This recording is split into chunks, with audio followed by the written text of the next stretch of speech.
Welcome, Impactful Parents. It's time for the Impactful Parenting Podcast, where I give you parenting tips and resources to make you a more impactful parent to your school-age child. I am your host, Kristina Campos. Welcome, Impactful Parents. Today we're going to talk about how do we as parents build resilience when it feels like our kids don't listen, the world is going down the drain, and we just want to go to bed and hide. Hello, my name is Kristina Campos, and I'm founder of The Impactful Parent, and I help parents of school-age children who want to be one step ahead of their kids to turn their chaos into connection with their adolescent. I'm a mom of four, a teacher that's taught every grade from preschool through high school, and today I help moms and dads like yourself to navigate that exhausting, confusing, frustrating, but rewarding world of parenting. So welcome to The Impactful Parent. And today I have a special guest. Her name is Dr. Kate Lund. Dr. Kate is a clinical psychologist, resilience expert, author, and the host of the Optimized Mind podcast. She works with parents, athletes, and students to build resilience and thrive. Dr. Kate is also the author of a book called Bounce: Help Your Child Build Resilience and Thrive in School, Sports, and Life. And also the author of a book called Step Away: The Keys to Resilient Parenting. I'm happy to have Dr. Kate on the show today to share practical tactics for building everyday resilience and mental toughness, whether it means surviving a tantrum or tackling teen challenges or bouncing back from those ugly cry moments that we all have. I'm happy to have Kate here and dive in to figure out how we can deal with things so much better. Thanks for being here, Kate.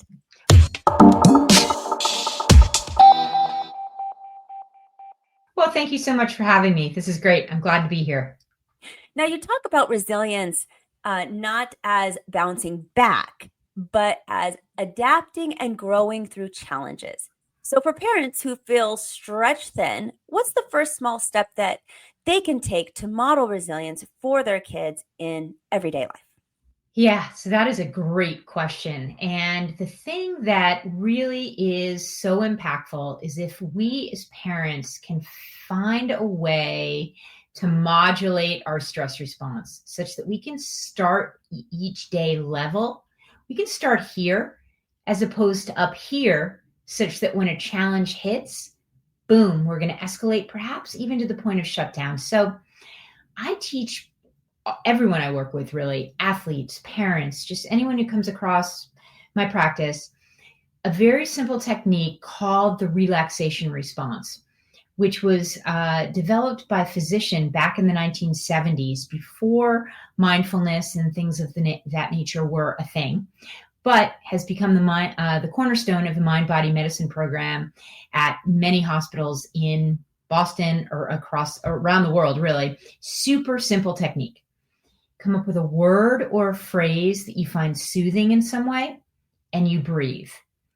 And I have folks, I know I told you it was super simple, and I have folks practice 5 minutes in the morning, 5 minutes later in the day, so they can start to internalize what it feels like to be in that even modulated space. And that becomes more and more a part of their baseline with consistency and practice. And it can be practiced in those moments when a tantrum is happening, when they're about to enter into a stressful conversation, or they need to have a challenging conversation with their child, or something else that raises their stress response happens in the house. So it can be taken around in our back pockets as well, but a very, very effective technique. So what I hear you saying is that it doesn't really matter what the word is, as long as it's special to us and it calms our nerves. And so it could be anything. And also, it doesn't matter how we breathe. We just need to breathe intentionally. So we don't have to take like big, breaths where everybody can see. We just have to think of our word and breathe intentionally. Precisely. Spot on. And so I told you, super simple. And it's so simple that folks are, might be kind of questioning, well, hey, does that really work? But I really encourage folks to give it a consistent try for a period of time, because I get the feedback that this really does work, and this brings you down to center so that you're more able to ride those stressors that are inevitably going to happen more like a wave as opposed to something that's going to knock you down. Now, you talk about the oxygen mask analogy. You often emphasize that parents putting on their own oxygen mask first is really important. So, what are one or two immediate and maybe non negotiable step away techniques that an overwhelmed parent can implement today to regulate their own stress response? And how does that immediate self-regulation fundamentally change their interaction with their child?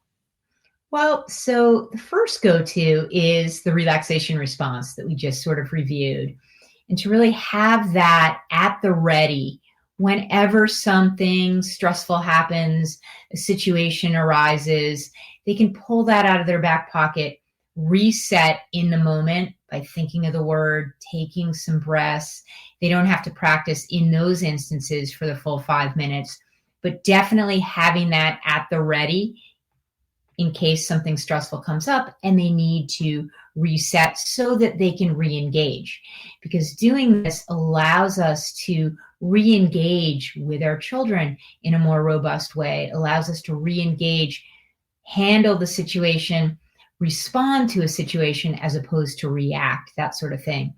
And then having a non-negotiable short period of time set aside each day, and it can look different for all of us, but to journal or reflect or listen to our favorite music or take the time to call a friend. It doesn't have to be a big giant chunk of time, but just a small bit of time each and every day to again help us in our parenting, in ourselves, reset and be able to come back and engage in a more kind of full and robust way and in a way that we're proud of.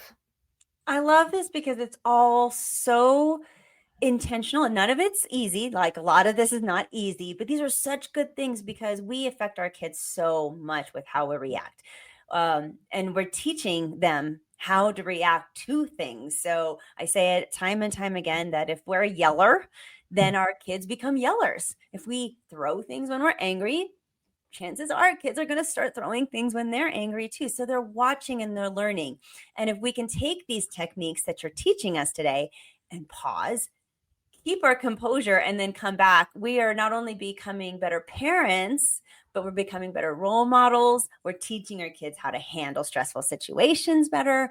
And a lot of times we wonder, why is our kid acting so crazy? Why can't they pull it together? And then we don't really look at how we showed them how to pull it together. And so we really are teaching so much to our kids just by taking care of ourselves in this regard. It's an amazing techniques and just lessons that we're learning.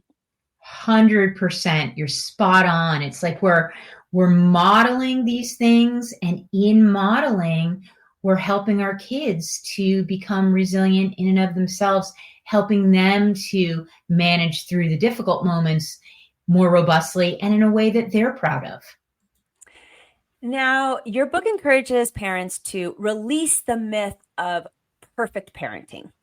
So, what's the single most damaging consequence of this pursuit of perfection on a parent's resilience? And what is that resilient reframe you teach them to use instead?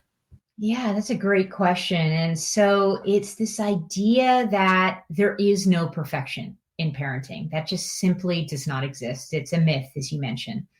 And so we want to really help parents to embrace this idea of doing the best they can within their own unique context. And everybody's context is different, right? We're coming from different places, different backgrounds, different experiences. Our children are different. Our children have different needs. Siblings will have different needs. I mean, all of it, right? So avoiding the comparison trap, avoiding falling into that lens or that mindset of, oh, well, I'm seeing all these perfect pictures and family vacations and family events and things happening on social media. And wow, they've got it much better than I do. And we have to help parents understand that those types of things aren't always real. and that we need to look at our context and do the best, create the best foundation for us to thrive within that context, as well as our children to thrive within our own family's context and within their own context. And to avoid that comparison trap is the fundamental principle that we want to help all of us to integrate. Your work focuses on both parental resilience, which is the step away, and child resilience, which is what you call bounce. What is the most significant pillar of child resilience, whether it's managing their emotions or, I don't know, building confidence, that parents actually struggle to foster in their children when their own resilience is just so low? Yeah, it's a great question. And like us in our parenting and as people, the adults, we want to help our kids to build a level foundation, a modulated stress response, which is going to help them manage their emotion and tolerate frustration. It's going to help them to not escalate and not shut down when they hit a challenge, in the classroom, with friends, on the playing field, wherever it might be. Challenge is going to come up for our kids and for us each and every day. So I always encourage parents to help their kids to also integrate the relaxation response into their day-to-day. And depending on the developmental stage of the child, kids might be able to practice on their own, might be able to, focus in on that. But it can also, it's such a simple, easy to kind of keep in your back pocket technique that parents can practice it with their kids for short spurts of time. And I find that very, very effective. And I've heard wonderful results about how a child who, might get a bad test grade back, or might have a presentation that they're very worried about, or might be afraid to raise their hand in class, can kind of recenter themselves when they feel that stress, that anxiety coming up. And then all of a sudden they're able to raise their hand. They're able to talk in front of their peers, answer a teacher's question, or, not be so rattled by any other challenge that comes up for them. So really, that's the first recommendation for how we can help our kids build that level foundation. You use a strengths-based approach to a lot of your lessons. So how can parents shift their perspective from focusing on a child's challenges or what they can't do to leveraging the child's existing strengths to build their resilience, especially in areas like sports and school performances? Yeah, that's such a great question, because it's exactly what we want to do. Because every child's going to have their relative challenge, right? We're not all going to be good at everything. So, we want to figure out then what are the child's strengths. We want to really have a sense of awareness of what's happening for them. Where are they gravitating towards in terms of their passions and the things they want to develop, explore. And we want to help our kids to identify, well, what are the things I'm good at, and what do those look like for me? How do they play out in everyday life? And then from there, figure out how we can help our children to use those strengths to navigate some of the challenges, and to really capitalize on those strengths to develop a deeper engagement in areas where they're, strong, so that will then help to build their confidence and their abilities moving forward. But it's really, how can we, the most important piece of this is helping our kids see what they're good at, see what's going right, as opposed to just where the challenges are, just what's going not so right. That's so hard to do as a parent, because we tend to focus on the lack. I think not even as a parent, as a person, we tend to focus on lack versus abundance. Like, what do we not have, instead of appreciating what we do have? And this part of parenting is no exception, where we tend to go, oh, there's a lack here. I need to feel it because I'm the parent. I want to fix it, because parents, we're fixers. We want to fix, we want to provide, we want to make sure that our kids are happy, healthy, and we overextend, a lot of us, more than we should. And so this is just such an important conversation to have about all of that. It just rounds it out. 100%. And one of the things we can do to help us as parents, as well as our children, focus not so much on the lack, but rather on what we do have and what is going right, is this exercise called the Daily Wins exercise, where at the end of each day, we sit down and we jot down 3 to 5 things that went well on a given day, as opposed to just focusing in on the would've, could've, should've, and all of the hard things and the challenges that came up. We need to contend with those because those are real. But if we only focus on those, we're really holding ourselves back in a lot of ways. You also speak a lot about language.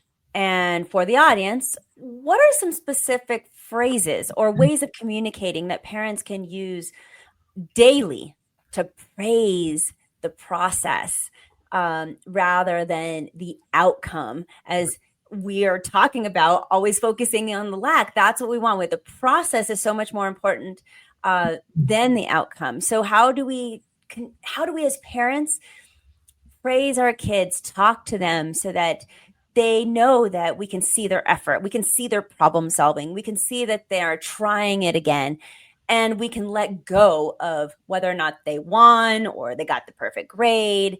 You know what I mean by this? Yeah, I totally do. And that's such a great question. And so it's like, praising the effort, you're doing a great job, or, that feels like it's challenging.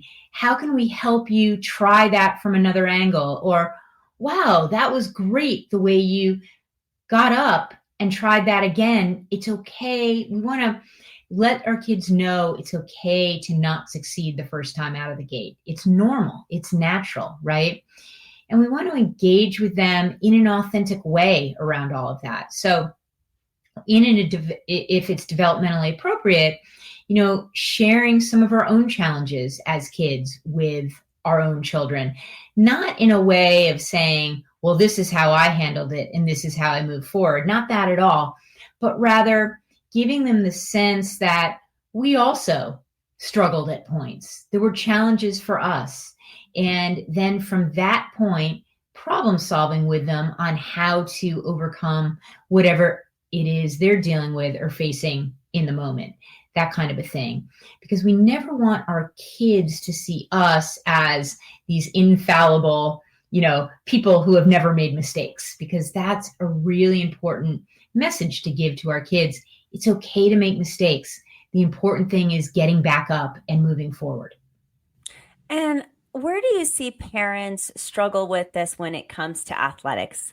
Because I think that's it's either athletics and grades. I see it the most when my parenting practice. Like, it's so hard for parents to not give advice and say at the end of a game going, you did a really good job, blah, blah, blah. And there's always a but next time, you could do this better, or it was this, or, you know what I'm saying? It's just grades are the same way, truly, you got the B, but you didn't get the A. So what could we have done next? And maybe we could have done this next time. And some of that is really constructive. And other times it's not presented well and it pushes a child away and they just feel criticized. And I'm trying to get parents to get away from that. Yeah, absolutely. And that's such an important point, because particularly on the sports field, that was an okay performance, but you should have done this. No. We want to try to move away from that for sure. Kind of, if it was a bad game for a child and that they're not feeling good about it, it's not going to help for us to swoop in and kind of coach from the sidelines about what should have happened or what needs to happen next time.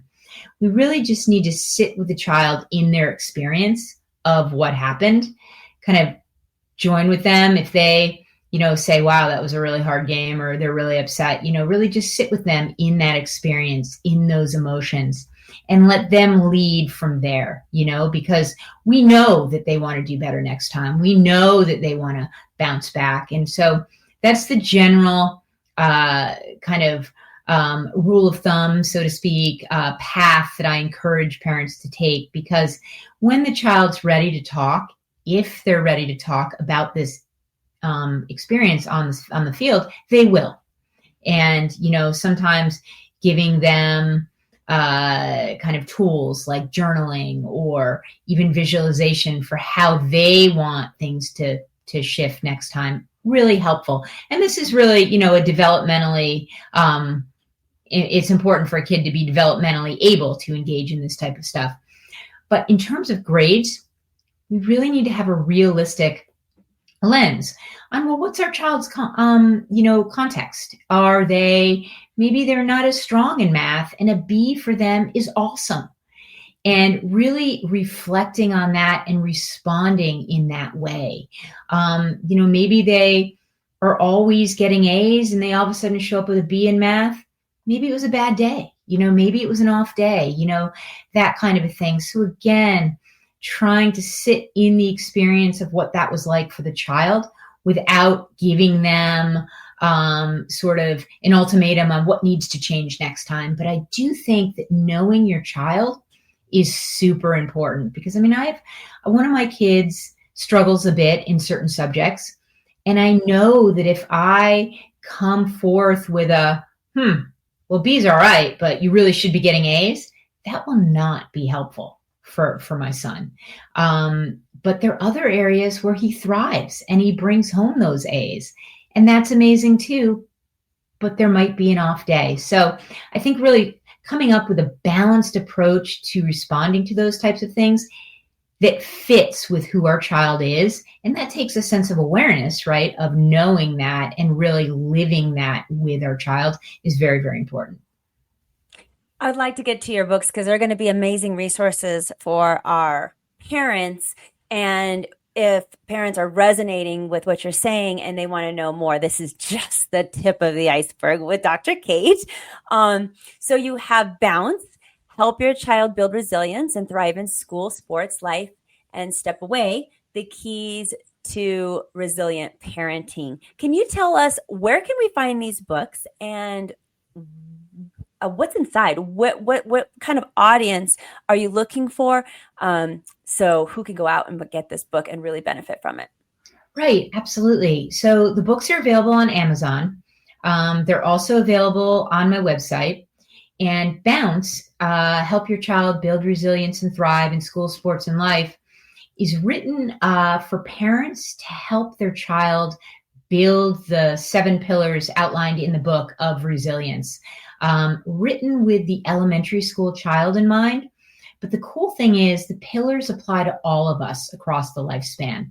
It's just the elementary school child was on my mind because my kids were in elementary school when I wrote the book. And it outlines 7 pillars of the resilient child that come from my life as a psychologist for 20 years, my life as a mom for 18 years, as well as some of my own childhood experience. But the pillars are manage emotion and tolerate frustration, friendship and social pressure, focus and attention, building confidence, courage, motivation, and finally, there's a pillar on optimism. So that's basically that book in a nutshell. And then Step Away, the keys to resilient parenting, again, written through my lens as a psychologist for 20 plus years and my lens as a mom for 18 plus years. And really, how can we as parents optimize our own sense of well-being by becoming as resilient as possible?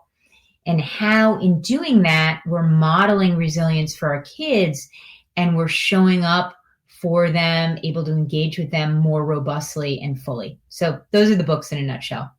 I love that. These are great resources because the parents are listening to this and they're trying to get that. This is where they need to go. This is great. Sold on Amazon. I love it.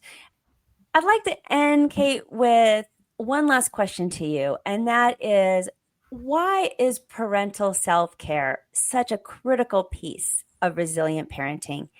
And what does it look like? More specifically, what does it look like in practice? Because this is really hard to put ourselves first and to take care of ourselves for a lot of parents, especially mothers, who will just give everybody everything that they have until they have nothing.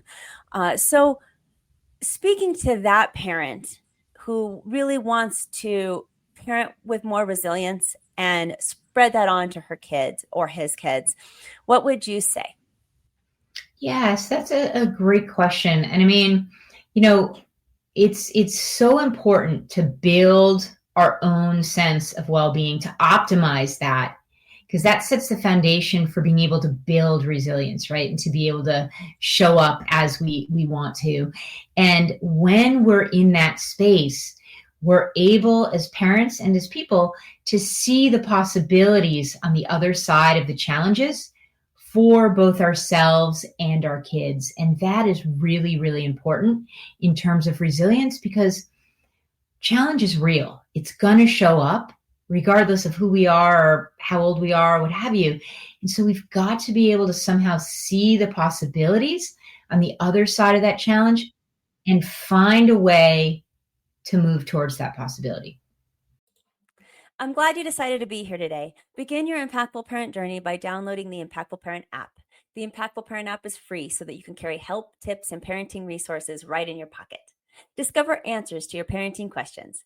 Download the app today. It's free. Just go to your phone's app store and discover how you can step up your parenting game and become a more impactful parent.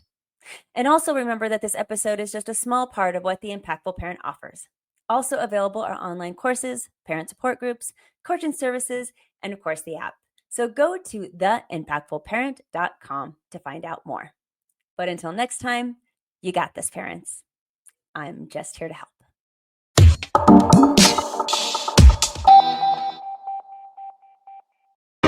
Thank you for listening today. Remember to subscribe and share this podcast with a friend. And don't forget, the Impactful Parenting Podcast is an extension of the Impactful Parent community. Go to the Impactful Parent website and download the free Impactful Parent app so you don't miss a parenting tip that can help you and your family. Thanks for listening today. So go to theimpactfulparent.com and see you next episode.